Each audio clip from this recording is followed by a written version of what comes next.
along with the introduction of the internet, we've got to remember too, the government agencies also set up and promoted chat rooms and all the rest of it. And there are agents within this strange nether region called the internet whose job it is to infiltrate people who are coming together as groups, communicating on specific topics to do with political changes and disrupting those groups. So already it's a battlefield, and they called it the cyber wars long before they even gave this internet to the people. It'd been an informational war, they said in all the papers.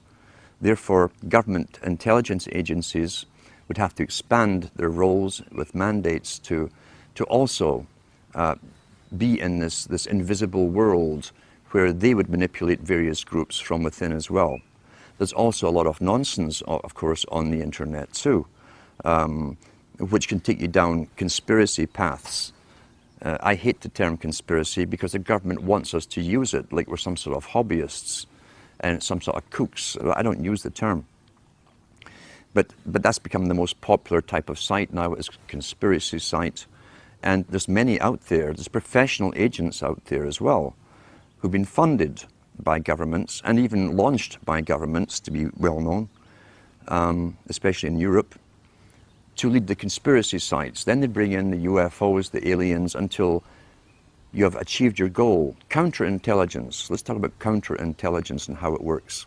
What is intelligence? Intelligence gathering is sending agents out to simply listen. To listen in marketplaces, bars, cafes, as to what the people are discussing.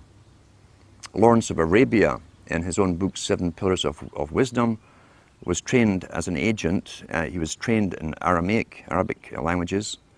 He was given lots of money, he and 11 other people, trained from Cambridge, and sent over to the Arabic countries to start up Arabic newspapers. Once they started putting stories in the newspapers, they went round the marketplaces, they hired lots of guys to listen to gossip, to see if the intelligence they were putting out in the papers was being discussed by the recipients, the readers. That's basic intelligence gathering. What is counterintelligence? Counterintelligence, from a government's perspective, is taking information and data that could be crucially, it could be bad for the ruling regime, and finding ways to counter that knowledge, counter it. What you do, standard-wise, if you can't defame the person who's bringing out a truth or kill them, is to bring out your own heroes.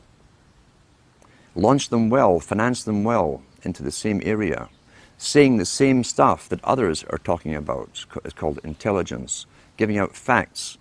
And once they have the following, then they start bringing in aliens and UFOs, and they bring in the New Age, the whole New Age religion into it. Spirituality is the big term they're using today. Until a newcomer, a skeptic, will hear this stuff from the paid agent, who's very good, who says gives the same data as the person who doesn't go into the UFOs and so on. But the guy who doesn't go into the UFOs, aliens, reptilians, and all the rest of it, suddenly is thrown out with the other guy. You're classified with them by association. Your topics are associated. Even though you stay clear of the fantasy stuff, the disinformation, you'll be lumped along with them. And then you've countered the intelligence. When you mention the facts, people laugh at you, say, oh, you probably believe that the aliens are running the world now. And that's it. That's counterintelligence. And that is also all over the internet. And it's paid for by, again, government PSYOPs operations.